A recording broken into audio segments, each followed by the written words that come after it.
قرآن مجید سورہ بقرہ اللہ تبارک و تعالیٰ نے ارشاد فرمایا یا ایھا الذین آمنوا کتب علیکم الصیام، اے ایمان والو تم پر روزے فرض کیے گئے، کما کتب علی الذین من قبلکم، اسی طرح جس طرح تم سے پہلے لوگوں پر فرض کیے گئے تھے، لعلکم تتقون، تاکہ تم پرہیزگار ہو جاؤ، متقی ہو جاؤ، اللہ سے ڈرنے والے بن جاؤ، گناہوں سے بچنے والے بن جاؤ، اپنی زندگی کو رب رسول کے احکامات کی روشنی میں گزارنے والے بن جاؤ۔ روزہ ایک پریکٹس ہے، ایک مجاہدہ ہے، ایک جد و جہد ہے۔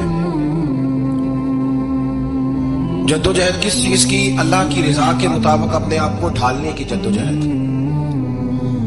صوم کا لغوی معنی ہوتا ہے رک جانا، حلال رزق سامنے پڑا ہے، حلال مشروب سامنے پڑا ہے، حلال رشتہ بیوی کا موجود ہے، لیکن ان سب چیزوں سے حالت روزہ میں رکنا، اللہ کی رضا کے لیے رکنا، اس کا نام روزہ ہے۔ صوم کا معنی رکنے کے، پرہیز کرنے کے، بچنے کے۔ ہر چیز موجود ہے لیکن اللہ کا حکم نہیں ہے تو لہٰذا کھا نہیں سکتے۔ تو رب فرماتے ہیں جب جائز چیز ہے تو میری مرضی کے بغیر میرے حکم کے نہیں کھا سکتا، تو نے رکنا ہے تو حرام کیسے کھا لیتا ہے؟ جائز چیز کے لیے تجھے حکم ہے، میں کہوں تو کھائے گا، میں کہوں تو نہیں کھائے گا۔ میں نے حکم دے دیا، جائز ہے، روٹی ہے، کھانا ہے، گوشت ہے، تیری فریج میں پڑا سارا کچھ، تو با اختیار ہے، منہ میں دانت بھی ہے، ہضم کرنے کو ہاضمہ بھی ہے، بھوک کی شدت بھی ہے، پر میری اجازت کے بغیر تو کھا سکتا؟ روزہ رکھ لیا، تجھے حکم نہیں کہ تو کھائے، جب جائز چیز میری مرضی کے بغیر نہیں کھا سکتا تو ناجائز کیسے کھائے گا؟ میرے نبی پاک علیہ الصلوۃ والسلام نے اپنے خوبصورت الفاظ کے اندر اس مفہوم کو بیان فرمایا۔ محبوب پاک صلی اللہ علیہ وسلم فرماتے جس نے جھوٹ نہیں چھوڑا، غیبت نہیں چھوڑی، برائی نہیں چھوڑی، اللہ کو اس کے بھوکے پیاسے رہنے کی کوئی ضرورت نہیں۔ وہ کاہے کا رکا ہے؟ جب کوئی کام تو اس نے اللہ کی رضا والا کیا نہیں۔ روزہ رکھ کے دغا کر رہا ہے، روزہ رکھ کے جھوٹ بول رہا ہے، روزہ رکھ کے کم ماپ رہا ہے، تول رہا ہے، دھوکہ دے رہا ہے، رشوت لے رہا ہے، فراڈ کر رہا ہے، حرام کا مال اکٹھا کر کے کہتا ہے اس میں سے چلو 10 دیگیں بھی پکا دیں گے۔ وہ بھائی جو کام اللہ نے تجھے کرنے کو حکم دیا تھا، جب تو وہ بجا ہی نہیں لایا، مقصد روزہ ہی تو حاصل، لعلکم تتقون۔ روزے کا مقصد یہ ہے کہ تو پرہیزگار ہو جائے۔ میرے نبی پاک علیہ الصلوۃ والسلام کی بارگاہ عالی مرتبت میں 2 عورتیں آئیں، یہ چیزیں کھا لو، کہنے لگی محبوبہ ہم نے روزہ رکھا ہوا ہے۔ فرمایا نہیں، تمہارا تو روزہ نہیں ہے، حضور رکھا ہوا ہے روزہ، سحری سے لے کر اب تک کچھ نہیں کھایا، شام تک بھی نہیں کھائیں گی۔ محبوب نے فرمایا ذرا کہہ تو کرو، الٹی تو کرو۔ کہہ کی تو ان کے حلق سے خون بھی نکلا اور گوشت کے لوتھڑے بھی نکلے، بوٹیاں بھی نکلی۔ نبی پاک نے فرمایا وہاں بیٹھ کے تم نے اپنے جاننے والوں کی غیبت نہیں کی، چغلی نہیں کھائی؟ خاموش ہو گئی، گردنیں جھک گئی۔ نبی پاک نے فرمایا تم نے قرآن نہیں پڑھا کہ جو اپنے بھائی کی غیبت کرتا ہے وہ مردہ بھائی کا گوشت کھاتا ہے؟ تو گوشت کھا کے بھی تمہارا روزہ رہ گیا۔ کس طرح کا روزہ ہے کہ صاحب روزہ رکھ کے نہ رکھنے والوں پہ تنقید کر رہے ہیں؟ تراویحیں پڑھ کے نکلے ہیں تو کہتے ہیں میں اکیلا ہی نیک ہوں، باقی تو محلے میں کوئی پڑھتا ہی نہیں۔ یہ کیسا تیرا روزہ ہے کہ تو روزہ رکھ کے تو اس کے مقصد کو نہیں سمجھا؟ لعلکم تتقون۔ روزہ دار تو وہ ہے کہ روزہ رکھا ہوا ہے، کھانے بھی سے رکا ہے، پینے سے بھی رکا ہے، عمل زوجیت سے بھی رکا ہے، پھر وہ جھوٹ سے بھی رکے، غیبت سے بھی رکے، بدنگاہی سے بھی رکے، حرام خواری سے بھی رکے ساری چیزوں سے۔ یہ بتلائیے کہ روزے کی حالت میں اپنی بیوی کے پاس جانا منع ہے تو غیر محرم کو دیکھنا جائز ہے؟ ہمارے ٹی وی پہ میں نے پہلے بھی کہا تھا کہ ہم ٹھیکیدار اور ذمہ دار نہیں ہیں مذہب کے۔ یہاں ہمارے آنے سے پہلے بھی کوئی بیٹھا تھا، ہم مریں گے تو یہاں ہم سے بڑے بڑے نیک لوگ بیٹھے ہیں، کوئی بندہ ذمہ دار نہیں ہے۔ بڑے بڑے کج کلا، صاحب جبہ و دستار، بڑے بڑے صاحب بصیرت، آئمہ، فقہاء، علماء، زعماء، نقباء، صوفیاء، اولیاء، غوث، قطب، ابدال، اوتاد، قطب الاقطاب، جانے کون کون آئے، علماء آئے، مفسرین آئے، محدثین آئے، گزر گئے۔ ہم تو خاک نشین ہو گئے، تھوڑا کام کرنے والے، تھوڑی صلاحیت رکھنے والے۔ لیکن بھائی اگر کرتے ہیں تو ایک کام کرتے ہیں، ساتھ دوسرا نہیں کرتے۔ یہ کس طرح کا دین سکھانے لوگ نکلے کہ شوال سے لے کر شوال تک گانا سنایا جائے گا، شوال سے لے کر شوال تک ناچ گانا کیا جائے گا، شوال سے لے کر شوال تک دھما چوکڑی ہوگی، رمضان آئے گا تو حدیثیں سنائی جائیں گی، رمضان آئے گا تو لوگوں کو قرآن پڑھ کے سنایا جائے گا۔ یہ مذہب باز نہیں ہے کہ کبھی یہ مذہب سکھائیں گے، ایکٹر مذہب سکھائیں گے۔ یہ مذہب باز نہیں ہے کہ ایک گلاس کے اندر پہلے شراب پی لو، پھر اسی گلاس میں رمضان آئے تو شاید کاٹنا شروع کر دو۔ یہ باز نہیں۔ یہ میرے رسول اللہ کا مذہب ہے. اگر تمہیں شوق ہے دین سیکھنے سکھانے کا, یکم رمضان کو توبہ کرو اور کہو کہ ہم ٹی وی پہ بیٹھ کے حدیثیں سنائیں گے تو سارا سال سنائیں گے, اور جس زبان سے حدیث نکلے گی پھر اس سے کبھی گندا گانا نہیں نکلے گا, پھر کبھی ناچ گانا نہیں ہوگا. یہ کون سا مذہب ہے جو بیویاں سکھا رہی ہیں؟ یہ کون سا دین ہے جو عورتیں سکھا رہی ہیں؟ میرے رسول پاک صلی اللہ تعالی علیہ وآلہ وسلم کا وہ مذہب ہے کہ میرے اعلیٰ حضرت فاضل بریلوی رحمۃ اللہ علیہ نے فرمایا, مرد کے لیے جائز نہیں کہ وہ عورت کی زبان سے میلاد بھی سنے, نعت بھی سنے. مرد کے لیے جائز نہیں, مرد کو مرد سکھائے گا, عورت سکھائے گی تو عورتوں کو سکھائے گا. بے شک آپ سویرے فتویٰ دیجیے کہ چھوٹی سی مسجد میں بیٹھ کے, چھوٹے سے کونے میں بیٹھ کے چھوٹا سا مولوی, اور وہاں تو اتنے بڑے مفتی ٹی وی پہ بیٹھے ہوئے ہیں, وہ غلط ہے تو صحیح ہے کیسے ہو گئے؟ سنو, میرے نبی پاک علیہ الصلوۃ والسلام کے مذہب کا حسن یہ ہے کہ اسلام کہتا ہے ایک نظر بی بی کو دیکھا کسی نے غلطی سے تو معافی ہو جائے گی, دوسری نظر شہوت سے دیکھا تو حرام ہے اس کے لیے, وہ پاکستان کا مولوی ہو یا سعودی عرب کا شاہ ہو, کسی کے لیے عورتوں کے بیچ پھرنا اٹھنا بیٹھنا جائز ہے. میرے نبی پاک صلی اللہ تعالی علیہ وسلم نے فرمایا ہے میں عورتوں سے مصافحہ کرنے نہیں آیا, اور میرے نبی پاک صلی اللہ علیہ وسلم نے فرمایا ہے, حضور فرماتے ہیں لیکن نا کتا بالکل ناپاک نہیں ہوتا, کتے کا تھوک ناپاک ہوتا ہے, یا کتا گیلا ہو جائے تو ناپاک ہوتا ہے, لیکن خنزیر سارا ناپاک ہوتا ہے, کل ناپاک ہے خنزیر. نبی پاک نے فرمایا خنزیر بھی ہو اور گند میں لتھڑا ہوا بھی ہو, پیشاب میں لتھڑا ہوا ہو, گوبر میں لتھڑا ہوا ہو, پخانے اور فضلے میں لتھڑا ہوا خنزیر ہو, اس کا جسم تیرے ساتھ ٹکرا جائے تو اتنا برا نہیں جتنا غیر محرم عورت کا وجود تیرے ساتھ ٹکرا جائے تو برا ہے. اس حد تک میرے نبی پاک صلی اللہ علیہ وسلم, اور گنبد کے معاملے میں فتویٰ دینے والے, یا رسول اللہ کہنے پر کفر کا فتویٰ دینے والے اور بڑی بڑی باتیں کرنے والے خاموش کیوں ہو گئے؟ یا الذین آمنوا لا تتخذوا اليہود والنصارى اولیاء, اللہ فرماتا ہے یہودیوں اور عیسائیوں کو دوست نہ بناؤ, یہ تمہارے دوست ہو سکتے, یہ تمہارے سجن ہو سکتے. جب عرش کا مالک کہہ رہا ہے سجن نہیں ہو سکتے تو دوستی کی بات کیسے بڑھا رہا ہے؟ یا رسول اللہ ہمارے سجن کون ہو سکتے ہیں؟ فرمایا تمہارا دوست وہ ہو سکتا ہے جو محمد عربی کا غلامی کرنے والا ہو, جو رسول اللہ کی نوکری کرتا ہو دوست ہوگا. دوسرا دوست ہو سکتا کوئی ایکٹر مذہب نہیں سکھائے گا, کوئی گویا مذہب نہیں سکھائے گا. حضرت جناب سیدنا جنید بغدادی, بغداد کے پیر سے کسی نے پوچھا تھا آج سے 1100-1200 سال پہلے, وہ تو زمانہ ویسے نیکی اور پرہیزگاری کا تھا, کہا بابا جی مرد اور عورت نیک ہو, بغیر پردے کے, بغیر حجاب کے, بغیر دیوار کے بیٹھ کر ایک دوسرے کو دین سکھا سکتے ہیں؟ حضرت صاحب بتائیے, مرد اور عورت نیک ہو تو بغیر پردے اور حجاب کے ایک دوسرے کو دین سکھا سکتے ہیں؟ تو حضرت جنید بغدادی فرمانے لگے سکھانے والا حسن بصری ہو اور سیکھنے والی رابعہ بصری ہو تو پھر بھی بغیر پردے کے بیٹھنے کی اجازت نہیں. تو مفتی صاحب کو اجازت کس نے دی؟ مولانا صاحب کو اجازت کس نے دی؟ بڑا وہ نہیں ہوتا جو ٹی وی پہ زیادہ آتا ہے, بڑا وہ ہوتا ہے جو رسول اللہ کے دین پہ عمل زیادہ کرتا ہے. حضرت عبداللہ ابن مسعود رضی اللہ تعالیٰ عنہ فرماتے ہیں زیادہ باتیں کرنے والا عالم نہیں ہوتا. حضور پھر عالم کون ہوتا ہے؟ فرمایا پڑھو قرآن, انما یخشی اللہ من عبادہ العلماء, فرمایا بڑا عالم وہ ہوتا ہے جو اللہ سے زیادہ ڈرتا ہے. اس لیے کہ رب فرماتا ہے میرے بندوں میں سے جو عالم وہ ہے جو اللہ سے زیادہ ڈرتے ہیں, خوف رکھتے ہیں. تو میرے بھائی رمضان المبارک میں بچنا ہے, پرہیز کا وقت ہے, تو کوئی شخص بھی کوئی شو نہ دیکھے, میری منت ہے آپ اللہ, کوئی شو نہ دیکھے. عورت کا تو پردہ ہے تو ہمیں تو تماشی پہ لگا دیا گیا, عجیب قسم کے ایکٹر آ گئے اور مذہب سکھا رہے ہیں. میری اپیل ہے آپ سے کہ سحری افطاری کے وقت ٹیلی ویژن بند رکھیں, کیا چیز کھول کے رکھیں, یا قرآن کھول کے رکھیں یا رسول اللہ کا فرمان کھول کے رکھیں. اللہ رسول کی طرف توجہ رکھیں, وہ سیکھنے سکھانے کا وقت ہے. چھوڑے گویوں سے دین سیکھا جائے گا, ہمیں کوئی شکوا نہیں ہے. پکی توبہ کریں, سنیرے آئے آ کے دین سکھائیں, اور میں ان سے بھی اپیل کروں گا کہ آؤ دین سکھاؤ. حضرت فضیل بن عیاض فرماتے ہیں میں ڈاکو تھا, کبھی کبھی چھپ چھپا کے جمعہ پڑھا کرتا تھا, پھر میں نے توبہ کی تو سچی توبہ کی, پھر میں نے توبہ کی تو رب کو راضی کرنے والی توبہ کی, پھر میں نے توبہ کی تو چھوڑی ہر شے, غریبوں کا لوٹا ہوا مال واپس کیا, جس کے پیسے نہ دے سکا اس کے گھر میں جا کے اس کی بھینسوں کو چارہ ڈالا, اس کے اونٹوں کی خدمت کی, میں نے قرضے چکائے. فرمایا میں سچی توبہ کر کے مسجد آیا, جس خطیب کے پیچھے میں جمعہ پڑھا کرتا تھا وہ میرے ہاتھ میں بیٹھ کر کے مرید ہو گیا.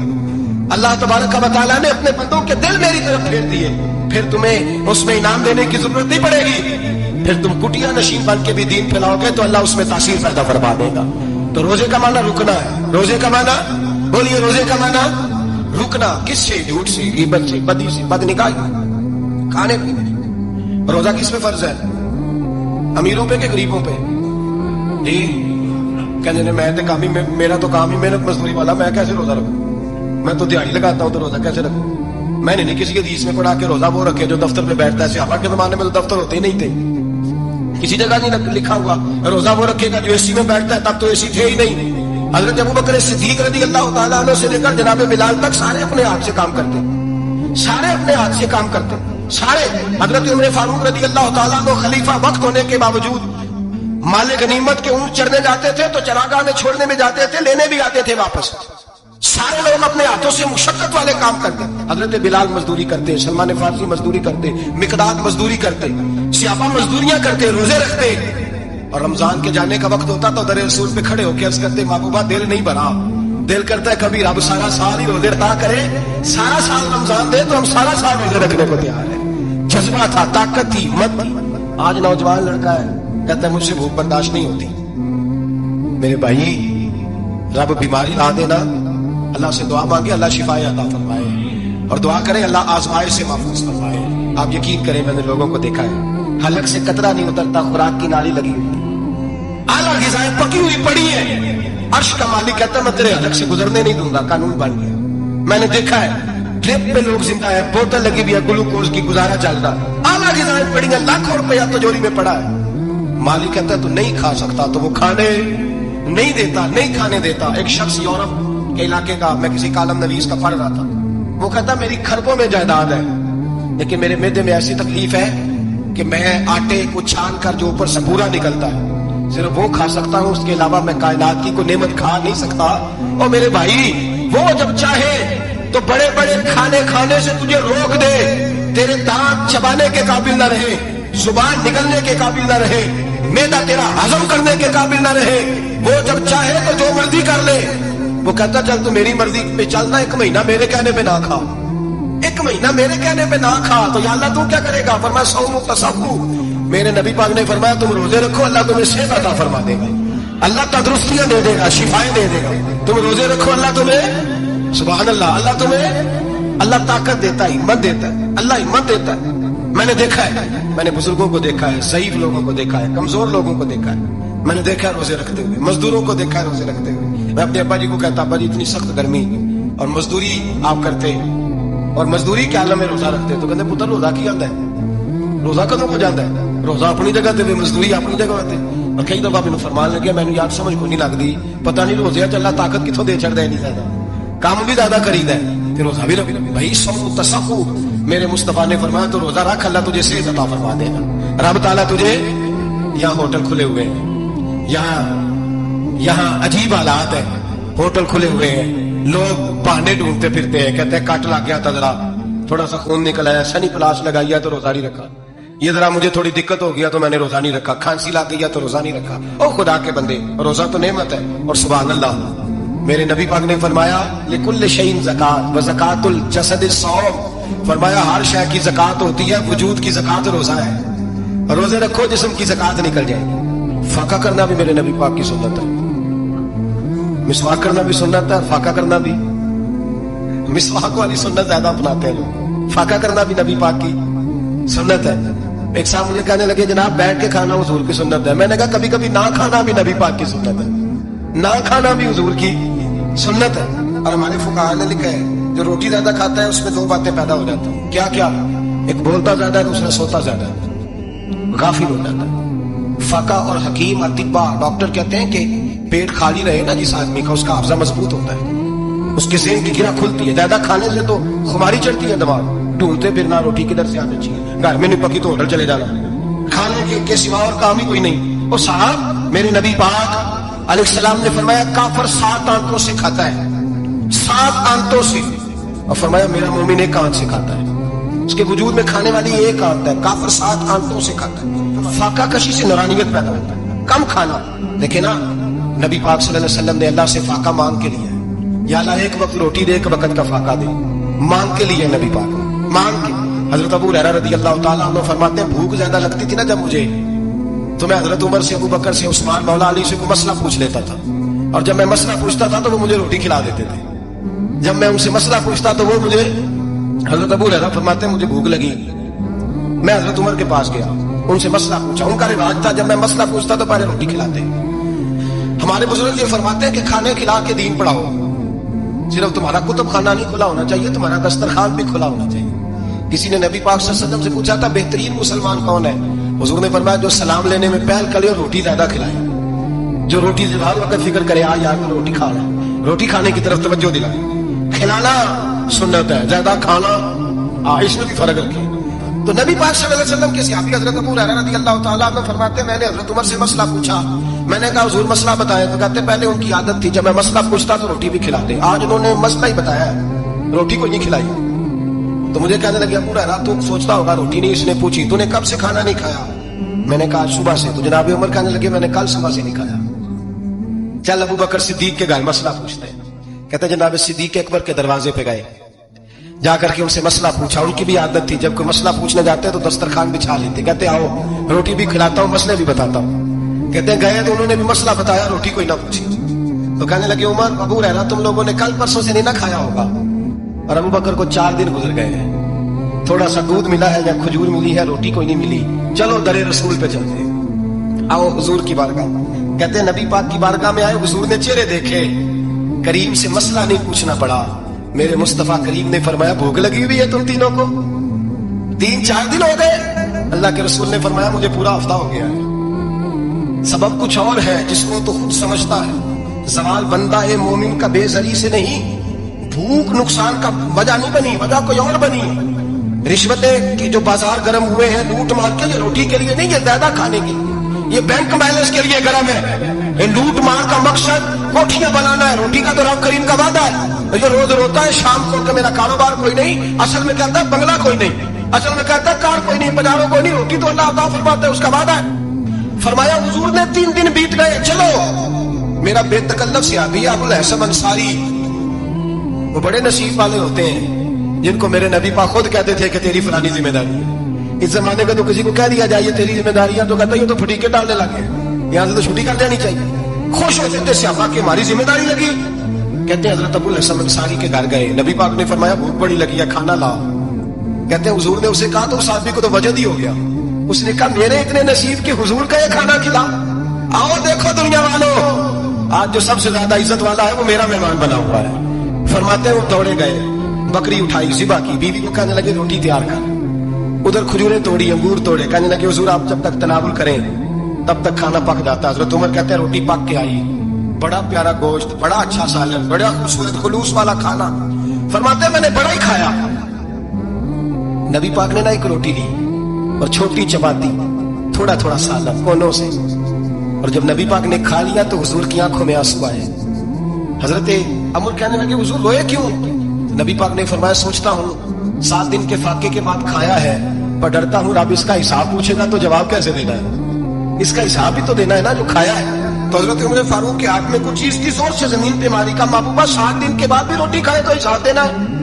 نبی پاک فرمانے لگے عمر وہ مالک ہے نا, تو جب دیتا ہے تو حساب نہیں لے سکتا, حساب تو دینا ہے, حساب تو دینا ہے, تیاری رکھو. صحابہ کرام فرماتے ہیں ہم نے ارادہ کیا کہ آج کے بعد ہم پھر فاقے کریں گے. کہاں کھائیں, اس لیے کہ حساب دینا ہے. میرے بھائی وہ فاقہ کشی کرتے تھے, ڈرتے تھے. یہاں تو لوگ کھا کے بیمار ہیں, کھاتے جا رہے ہیں, سوتے جا رہے ہیں, کھاتے جا رہے ہیں, سوتے جا رہے ہیں. یہ بھی وقت آئے گا رمضان شریف کا, سویرے درس پہ آؤ کہتے نیند بڑی آتی ہے, سویرے 2 سپارے پڑھ کے سویا کرو کہتے شام نیند بڑی آتی ہے. فجر کے بعد یہ تو وقت ہوتا ہے اللہ اللہ کرنے کا, شہری کا, کھاتے جا رہے ہیں, سوتے. لوگ جماعت سے نماز بھی پڑھ کے سو جاتے ہیں, جماعت کا ثواب چھوڑ کے سو جائیں. بھائی رمضان مبارک میں فاقہ کشی کی ٹریننگ ہوتی ہے, فاقہ کشی کی تربیت لے, رمضان روکے اپنے آپ کو, تربیت ہوتی ہے. اور ہمارے صوفیاء فرماتے ہیں جو زیادہ کھاتا ہے اس کا نفس اس کو زیادہ پہ مائل کرتا ہے, خواہشات نفس پیدا ہوتی ہے. میرے نبی پاک علیہ السلام نے جوانوں کو حکم دیا ہے, یا معاشر الشباب, او جوانوں. یا رسول اللہ کیا حکم ہے؟ فرمایا یا نکاح کر لو اگر طاقت ہے, نہیں طاقت تو روزے رکھو. حضور روزے سے کیا ہوگا؟ فرمایا تمہارا نفس کچلا جائے گا, شیطان وسوسہ اندوزی نہیں کرے گا. آج نوجوان بڑھ بڑھ کے کھاتا ہے, بہت زیادہ کھاتا ہے, کبھی اس ہوٹل سے کھاتا ہے, کبھی اس ہوٹل سے کھاتا ہے. اتنا زیادہ کھائیں گے تو نفسانی قوتیں اچھل کر کے آئیں گی, مشکل ہو جائے. شادیاں دیر سے ہوتی ہیں, ماں باپ آپ کے بند کر کے بیٹھے ہوئے ہیں. اگر ماں باپ کی ذمہ داری ہو اور ماں باپ نکاح نہ کرے تو نبی پاک نے فرمایا بچے گناہ کریں گے تو جتنا گناہ بچے کو اتنا باپ کو بھی ہوگا. تو ماں باپ چپ ہے, دوسرا شادی مشکل بڑی ہے, مہنگی بڑی, اور تیسرا نہیں کر رہے. کچھ لوگ تو روزے بھی نہیں رکھ رہے. تو رمضان ان کے لیے بھی وقت ہے,